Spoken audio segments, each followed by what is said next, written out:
আজকের মধ্যাহ্নভোজে কী ছিল চলুন একটু দেখে নেওয়া যাক। নিয়েছিলাম এখানে গরম গরম ভাত, তার সঙ্গে করা হয়েছিল ফুলকপি আলু দিয়ে একটা ভাজি।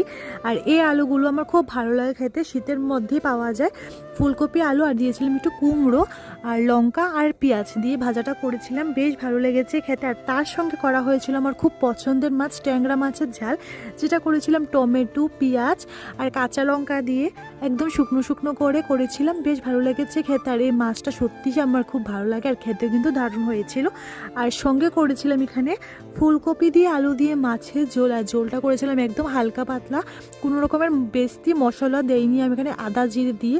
আর এই ঝোলটা দেখে কেউ নাক সিট করবেন না, কারণ ঝোলটার মধ্যে কোনো রকমের মরিচ দেওয়া হয়নি, একদম হালকা পাতলা ঝোল, কিন্তু খেতেও কিন্তু দারুণ হয়েছিল গরম গরম। তো আজকের লাঞ্চ থালিটা আপনাদের কীরকম লাগলো অবশ্যই কমেন্ট করে জানাবেন। আর আপনাদের কমেন্ট লাইক আমার কাছে অনেক গুরুত্বপূর্ণ। আর সাথে নিয়েছিলাম একটা